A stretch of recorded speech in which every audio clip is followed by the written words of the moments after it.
Hello' everyone এই March ক্লাছৰ অন্য এটা ভিডিঅ'লৈকে আপোনাৰ সকলোকে ৱেলকাম জনাইছোঁ আমি যোৱা ভিডিঅ'ত Bodoland university B Ed entrance এক্সামৰ যিখিনি এলিগেশ্যন বা মিছমেনেজমেণ্টৰ ওপৰত ভিডিঅ'টো বনাইছিলোঁ ভিডিঅ'টোত আপোনালোকে বহুতখিনি সঁহাৰি দিছে তাৰ বাবে বহুত বহুত ধন্যবাদ আৰু তাতে বহুত মানুহে বহুত ধৰণৰ কমেণ্ট কৰিছিলে কমেণ্টবিলাকৰ কথা আপোনালোকৰ আগত মই দাঙি ধৰিম আৰু ভিডিঅ'টোত কাউন্সিলিঙৰ যিখিনি প্ৰচেছ আছে কাউন্সিলিঙৰ প্ৰচেছ গোটেইখিনি এই ভিডিঅ'টোত ডিছকাছ কৰা যাব যিখিনি কাউন্সিলিঙৰ কথা তেওঁলোকে কোৱা হৈছিলে কেনেকুৱা ধৰণৰ ক্ৰাইটেৰিয়া হ'ব ক'ত হ'ব কেতিয়া হ'ব ফৰ্ম কেনেকৈ ফিল আপ কৰিম ফৰ্মটো কেনেকুৱা ধৰণৰ কোনটো কলেজত কিমান ছিট আছে বা ছিটবিলাকৰ ইনটেক কিমান ফিজ ষ্ট্ৰাকচাৰটো কেনেকুৱা ধৰণৰ সকলো কথা এই ভিডিঅ'টোত আমি ডিছকাছ কৰিম তো ভিডিঅ'টো শেষলৈকে আপোনালোকে চাব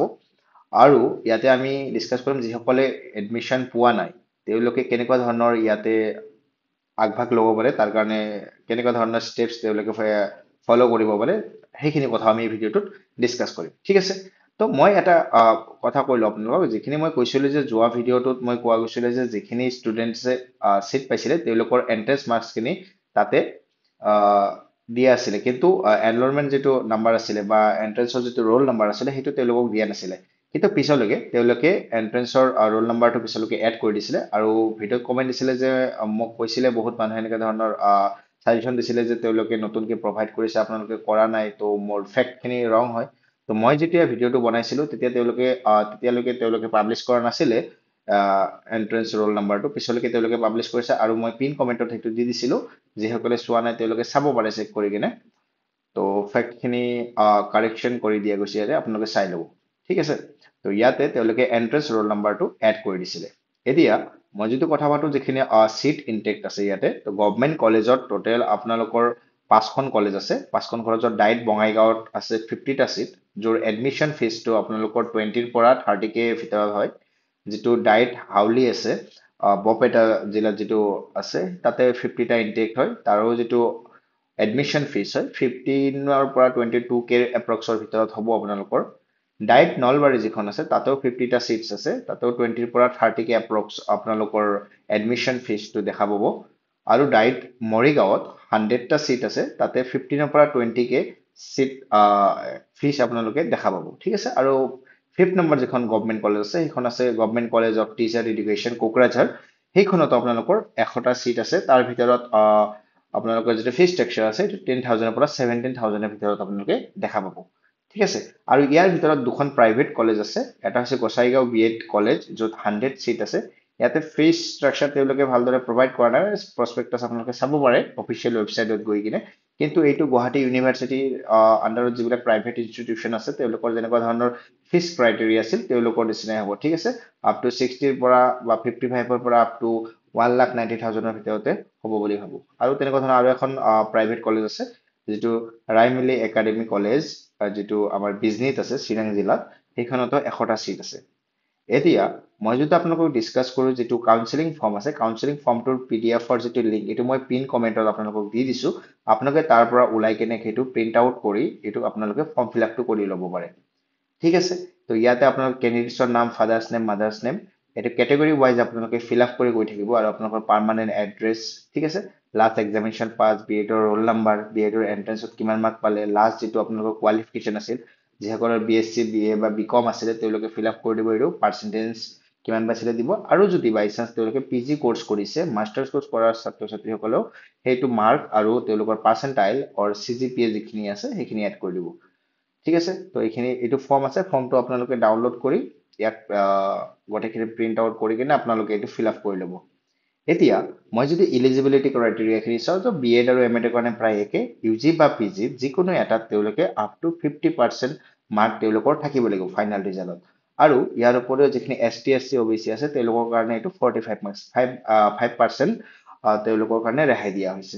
বি এড আৰু এম এডৰ কাৰণে এইটো ছেম হ'ব আপোনালোকে চাই ল'ব বস্তুখিনি এতিয়া ইয়াৰ যদি কাউন্সিলিং যিটো ভেনু আছে বড়োলেণ্ড ইউনিভাৰ্চিটি সেইটো হয় নীলেশ্বৰ ব্ৰহ্মা অডিটৰিয়াম সেইটো বড়োলেণ্ড ইউনিভাৰ্চিটিৰ ভিতৰতে আছে তো তাতে এটা আছাম টাইপ ঘৰ আছে তাৰ ভিতৰত আপোনালোকৰ কাউন্সিলিং প্ৰচেছখিনি গোটেইখিনি কণ্ডাক্ট কৰা হ'ব ইয়াতে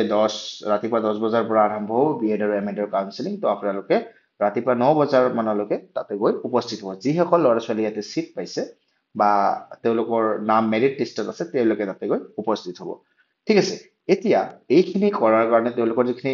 ডকুমেণ্টৰ প্ৰয়োজন হ'ব ডকুমেণ্ট হৈছে ক্লাছ 10 আৰু 12ৰ যিখিনি মাৰ্কশ্বিট আৰু চাৰ্টিফিকেট আছে সেইখিনি লৈ যাব 10th আৰু 12ৰ এডমিট কাৰ্ড আৰু ৰেজিষ্ট্ৰেশ্যন লৈ যাব, কাৰণ যিকোনো এটা লৈ গ'লে হ'ব, আপোনালোকৰ এজ প্ৰুভৰ কাৰণে সেইটো বিচৰা হ'ব। আপোনালোকে কি কৰিব, ডকুমেণ্টখিনি জেৰক্স কৰি সেল্ফ এটেচ কৰি দিব। সকলো জেৰক্সৰ তলতে আপোনালোকৰ চিগনেচাৰটো মেণ্ডেটৰী হয়, তো চিগনেচাৰ কৰি লৈ যাব। ঠিক আছে, যিসকলে এম.এডৰ কাৰণে এডমিশ্যন ল'ব তেওঁলোকৰ কাৰণে BEdৰ পাছিং চাৰ্টিফিকেটটো লৈ যাব। এডমিট কাৰ্ড আৰু স্ক'ৰ কাৰ্ড যিটো আছে এণ্ট্ৰেন্স এক্সামৰ 2025ৰ সেইটো আপোনালোকে লৈ যাব। যিসকলৰ EWS আছে, OBC NCL আছে, বা ST hills, ST planes, OBC MOBC যিকেইটা আছে তেওঁলোকৰ নিজা নিজা ববীয়া যিখিনি চাৰ্টিফিকেট আছে চাৰ্টিফিকেটখিনি তেওঁলোকে লৈ যাব। এতিয়া যিসকলৰ OBC আছে বা NCL নাই তেওঁলোকে জেনেৰেল কেটেগৰীতে ধৰা হ'ব। তো কাইণ্ডলি আপোনালোকৰ NCL যদি আছে NCLখিনি মাষ্ট বি লৈ যাব। ইয়াতে বড়োলেণ্ড ইউনিভাৰ্চিটিৰ কাৰণে 80% চিট ৰিজাৰ্ভ আছে, যিখিনি বড়োলেণ্ড ইউনিভাৰ্চিটি আণ্ডাৰ ষ্টুডেণ্টছ আছে, আৰু বাকী 20% ষ্টুডেণ্টছ আউট যিবিলাক বেলেগ ইউনিভাৰ্চিটিৰ পৰা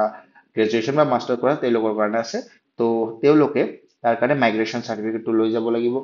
আৰু গেপ চাৰ্টিফিকেটটো এপ্লিকেবল হ'ব পাৰে নহ'ব পাৰে, মই ইমান দূৰ এটা চিয়'ৰ নহয়, কিন্তু গেপ চাৰ্টিফিকেট আপোনালোকে পিছলৈকে এইটো ছাবমিট কৰিব পাৰিব। ঠিক আছে, আৰু ইয়াৰ উপৰিও 5-6খনমান আপোনালোকে কি লৈ যাব, পাছপৰ্ট চাইজ কালাৰিং ফটো লৈ যাব, যাতে এডমিশ্যন ক্ৰাইটেৰিয়াত আপোনালোকৰ কোনো ধৰণৰ মেমেজালি নহয়। তো চব ডকুমেণ্টছ আপোনালোকে জেৰক্স কৰি লৈ যাব, আৰু অৰিজিনেল ডকুমেণ্টছ লগত লৈ যাব, তাতে ডকুমেণ্ট ভেৰিফিকেশ্যনৰ সময়ত যাতে আপোনালোকৰ ইয়াতে সুবিধা হয়। ইয়াৰ উপৰিও যিটো এপ্ৰক্সিমেটলি যিটো চিট এলটমেণ্ট আছে তেওঁলোকৰ কেটেগৰী ৱাইজ, তো জেনেৰেলৰ যিবিলাক ৰেংক পাইছে মেৰিট লিষ্টত আপ টু 100ৰ পৰা 150লৈকে তেওঁলোকে জেনেৰেল কেটেগৰীত চিট পোৱা গভমেণ্ট কলেজৰ বহুতখিনি আশংকা আছে। EWS বা ৰিজাৰ্ভ কেটেগৰীৰ ভিতৰত যদি চাওঁ, আপ টু 200 ৰেংকছৰ ভিতৰত পোৱা ছাত্ৰ ছাত্ৰীসকলে চিট পাব গভমেণ্ট কলেজত, আৰু OBC থকা উইথ NCL যিবিলাকৰ আছে সেইবিলাক আপ টু 350 ৰেংকলৈকে পোৱাবিলাক ইজিলি তেওঁলোকে চিট পাব। আৰু ST SC যিবিলাক আছে বা ST হিলছ, ST প্লেনছ আছে তেওঁলোকে আপ টু 450 ৰেংকলৈকে যিসকল ছাত্ৰ ছাত্ৰী আছে তেওঁলোকে ইয়াৰ কাৰণে গভমেণ্ট কলেজৰ কাৰণে যিমান দূৰ সম্ভৱ ইয়াৰ আশে পাশে চিট পাব। ঠিক আছে, তো এইটো অলপমান মাৰ্কবিলাক মই ৰেংকবিলাক যিটো দিছোঁ আপোনালোকৰ সেয়াৰ আপ ডাউন হ'ব পাৰে, কাৰণ এডমিশ্যন কোনবিলাক ছাত্ৰ ছাত্ৰীয়ে লয়, কোনবিলাক মানে বহুত ষ্টুডেণ্ট এনেকুৱাও আছে যিবিলাকে অলৰেডি এডমিশ্যন বেলেগ ইউনিভাৰ্চিটিৰ আণ্ডাৰত লৈ ল'লে, আৰু যিসকলে বেলেগ ইউনিভাৰ্চিটিৰ আণ্ডাৰত এডমিশ্যন এইমাত্ৰ লৈ ল'লে, তো কিছুমান UGCৰ গাইডলাইন্স থাকে বা কলেজৰ নিজাববীয়াকৈ গাইডলাইন্স থাকে যে ফিজবিলাক ৰিটাৰ্ণ নহয়। তো এডমিশ্যন যদি আপোনালোকৰ হৈ যায়, যিমান দূৰ সম্ভৱ বেলেগ ইউনিভাৰ্চিটিৰ পৰা এতিয়া যদি আপোনালোকে বড়োলেণ্ড ইউনিভাৰ্চিটিত চিট পাইছে এফিলিয়েটেড কলেজত বা গভমেণ্ট কলেজত, তেতিয়ালৈকে যিমান দূৰ সম্ভৱ তেওঁলোকে আকৌ ইয়াতে এডমিশ্যন ল'ব নোৱাৰিব। ঠিক আছে, এতিয়া মই যদি কওঁ যে ষ্টুডেণ্টবিলাকে যিখিনি ষ্টুডেণ্টবিলাকে ইয়াতে চিট পোৱা নাই তেওঁলোকে কেনেকুৱা ধৰণৰ কৰিব, বা যদি যিখিনি এলিগেশ্যন তেওঁলোকৰ ওপৰত লাগিছে বা মিছমেনেজমেণ্ট যিখিনি হোৱা বুলি ষ্টুডেণ্টবিলাকে কৈ আছে, তাৰ কাৰণে তেওঁলোকে কেনেকুৱা ধৰণৰ ইয়াতে আগভাগ ল'ব পাৰিব সেইখিনি কথা মই কৈ দিছোঁ। ঠিক আছে, তো যিসকলে ভাবিছে যে তেওঁলোকৰ ৰিজাল্ট বা মাৰ্কশ্বিট বা মাৰ্কছ বা OMR শ্বিটটো অহা নাই, বা যিসকলৰ এডমিশ্যন বা তেওঁলোকৰ নম্বৰ এতিয়ালৈকে তেওঁলোকে পোৱা নাই, তেওঁলোকে ইয়াৰ কাৰণে RTI ফাইল কৰিব পাৰে। ঠিক আছে, তো যিসকল ছাত্ৰ ছাত্ৰী তেওঁলোকে ৰিজাল্ট চাব বিচাৰে বা তেওঁৰ ৰিজাল্ট এতিয়ালৈকে বড়োলেণ্ড ইউনিভাৰ্চিটিয়ে বাকী ষ্টুডেণ্টবিলাকৰ ৰিজাল্ট পাব্লিছ কৰা নাই, মই যিমান দূৰ ভাবোঁ যিসকল ষ্টুডেণ্টে এক্সামিনেশ্যন দিছে তেওঁলোকৰ মেৰিট লিষ্ট নহ'লেও তেওঁলোকৰ কোৱালিফাইং মাৰ্ক বা তেওঁলোকৰ যিখিনি মাৰ্ক তেওঁলোকে পাইছে সেইখিনি চোৱা তেওঁলোকৰ অধিকাৰ আছে। তো যিসকল ষ্টুডেণ্টে তেওঁলোকৰ মাৰ্ক চাব বিচাৰে, মষ্ট প্ৰবেবলি মোৰ হিচাপত তেওঁলোকে RTI ফাইল কৰিব লাগে। ইয়াৰ উপৰিও কোনো ধৰণৰ যদি মিছমেনেজমেণ্ট বা তেনেকুৱা ধৰণৰ কিবা এলিগেশ্যন আছে পেপাৰৰ ওপৰত বা তেনেকুৱা ধৰণৰ পেপাৰ চিলেবাছ কণ্ডাকশ্যনৰ ওপৰত, যিখিনি চিলেবাছ ফ'ল' কৰিব লাগিছিল কৰা নাই, সেইখিনিৰ কাৰণে ষ্টুডেণ্টবিলাকে কি কৰিব পাৰে, এটা ৰিটেন কমপ্লেইন তেওঁলোকে ইউনিভাৰ্চিটিত দিব পাৰে। ঠিক আছে, বা একাডেমিক কাউন্সিলৰ ওপৰত দিব পাৰে। ঠিক আছে, ইয়াৰ উপৰিও যিখিনি বড়োলেণ্ডৰ যিটো Bodo national institution student organisation আছে, তেওঁলোকে ষ্টুডেণ্ট ইউনিয়নৰ আঁততো ইয়াৰ কমপ্লেইনখিনি তেওঁলোকে দিব পাৰে। তেওঁলোকে যাতে ইয়াতে আগভাগ লয় বা কোনো ধৰণৰ মিছমেনেজমেণ্ট যদি ইয়াতে হৈছে তেওঁলোকে যাতে বস্তুখিনি চাই দিব পাৰে। ইয়াৰ উপৰিও যদি আপোনালোকে পেটিশ্যনো ফাইল কৰিব পাৰে কিছুমান আৰ্টিকলৰ এগেইনষ্টত ইউনিভাৰ্চিটিৰ ওপৰত, তেওঁলোকে যদি এলিগেশ্যনবিলাক পৰিছে, এনেইতো কোনো ধৰণৰ গুৱাহাটী ইউনিভাৰ্চিটি বা বড়োলেণ্ড তেজপুৰ ইউনিভাৰ্চিটিয়ে তেওঁলোকে BEd এণ্ট্ৰেন্স এক্সামিনেশ্যন কণ্ডাক্ট কৰিছে, তেওঁলোকৰ ওপৰত কেনেকুৱা ধৰণৰ ষ্টুডেণ্টবিলাকৰ এটা ট্ৰান্সপাৰেঞ্চিৰ ওপৰত এটা বিশ্বাস আছিল, ইয়াতে যিহেতু নাই, তো তেওঁলোকৰ ওপৰত এগেইনষ্টত তেওঁলোকে কমপ্লেইনো ফাইল কৰিব পাৰে। আৰু যিটো UGCৰ গ্ৰেণ্ট কমিশ্যন আছে, অনলাইনত পৰ্টেলত গৈ কিনে আপুনি ইয়াৰ ওপৰত ইউনিভাৰ্চিটিৰ মিছমেনেজমেণ্ট বা চিলেবাছ ফ'ল' নকৰা এনেকুৱা যিটো আপোনালোকৰ কোনো ধৰণৰ এলিগেশ্যন আছে তেওঁলোকৰ এগেইনষ্টত আপোনালোকে তাতে গৈ UGCৰ অফিচিয়েল ৱেবছাইটত গৈ কিনে তেওঁলোকৰ ইউনিভাৰ্চিটিৰ ওপৰত এইখিনি কমপ্লেইন দিব পাৰে। ঠিক আছে, তো মই ভাবোঁ যিসকল ষ্টুডেণ্টছে ইয়াতে তেওঁলোকৰ ইচ্ছা আছিলে চিট পাব, এবছৰ তেওঁলোকৰ নষ্ট হৈ গ'ল, তো এটা বছৰত নষ্ট হোৱাটো ধেমালি কথা নহয় বহুত মানুহে প্ৰিপাৰেশ্যন বা কষ্ট কৰি তেওঁলোকে এক্সামিনেশ্যনটো দিছিলে তেওঁলোকৰ কাৰণে তেওঁলোকে ৰিজাল্টটো চাব নোৱাৰিলে বা তেওঁলোকে কেতিয়াবা দিয়ে ইউনিভাৰ্চিটি যদি দিয়ে মই সেইখিনিও এড কৰি দিম এতিয়ালৈকে যিহেতু তেওঁলোকে দিয়া নাই বা বাকী ষ্টুডেণ্টবিলাক ছেকেণ্ড মেৰিট লিষ্ট এতিয়ালৈকে তেওঁলোকে পাব্লিছ কৰা নাই সেইখিনি তেওঁলোকে কৰিব লাগিছিলে প্ৰত্যেকজন ষ্টুডেণ্টৰ ৰাইটছ আছে তেওঁলোকৰ মাৰ্কছ চোৱা ঠিক আছে আৰু ইয়াতে বহুত ষ্টুডেণ্ট এনেকুৱা আছে যিসকলে মাৰ্কছ পায় এইবাৰ এডমিশ্যন নলয় ঠিক আছে তো আপোনালোকে যিসকলৰ মাৰ্ক বা ৰেংক মেৰিট লিষ্টটো আছে তেওঁলোকে এডমিশ্যনৰ কাউন্সিলিঙৰ দিনা গৈ আপোনালোকে তাতে উপস্থিত হ'ব উপযুক্ত ডকুমেণ্টছ আৰু টকাখিনি লৈ তো টকাখিনি তেওঁলোকে অনলাইন মাধ্যম বা অফলাইন দুয়োটা মাধ্যমৰে লয় তাতে যাব তাতে প্ৰত্যেকটো ইউনিভাৰ্চিটিৰ এফিলিয়েটেড যিখিনি কলেজ আছে তাৰে প্ৰিন্সিপালছ হওক বা মেনেজমেণ্টৰ মানুহ এডমিশ্যন মেনেজমেণ্টৰ মানুহবিলাক তাতে উপস্থিত থাকিব আপোনালোকে মাৰ্ক ৱাইজ তেওঁলোকক মাতা হ'ব আৰু তাতে গৈ আপোনালোকৰ ডকুমেণ্টেশ্যন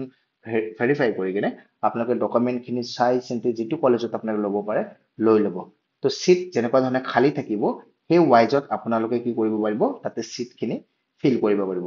ঠিক আছে আশা কৰোঁ ভিডিঅ'ত মই সকলো কথাখিনি চমুকৈ আপোনালোকৰ আগত দাঙি ধৰিছোঁ কিবা যদি কনফিউজন ইয়াতে আছে আপোনালোকে মোক কমেণ্ট ছেকশ্যনত জনাই দিব মই আপোনাক ইয়াৰ এনচাৰখিনি দি দিম ঠিক আছে তো আজিৰ ভিডিঅ'লৈ এইখিনিয়ে যিসকলে ভিডিঅ'খিনি শেষলৈকে চালে তেওঁলোকক বহুত বহুত ধন্যবাদ চেনেলটো ছাবস্ক্ৰাইব কৰি থ'ব যেতিয়াই আপোনালোকক যিটো কাউন্সিলিঙৰ যিটো ফৰ্ম তেওঁলোকে পাব্লিছ কৰিছে এই ফৰ্মখনৰ এগেইনষ্টত কোনদিনা কাউন্সিলিং হ'ব সেইখিনি ভিডিঅ' মই কমেণ্ট ছেকশ্যনত পিন কৰি আপোনালোকক দি দিম আপোনালোকে তাৰ পৰা নটিফিকেশ্যনটো চাব পাৰিব তো মোৰ চেনেলটো ভিজিট কৰি থাকিব আৰু কমেণ্ট ছেকশ্যনত আপোনালোকে চাই থাকিব তাতে পিন কমেণ্টত আপোনালোকে যেতিয়াই তেওঁলোকে পাব্লিছ কৰে মই এড কৰি দিম তো বহুত বহুত ধন্যবাদ ভিডিঅ'টো আপোনালোকে চোৱাৰ বাবে আজিৰ কাৰণে এইখিনিয়ে বাই বাই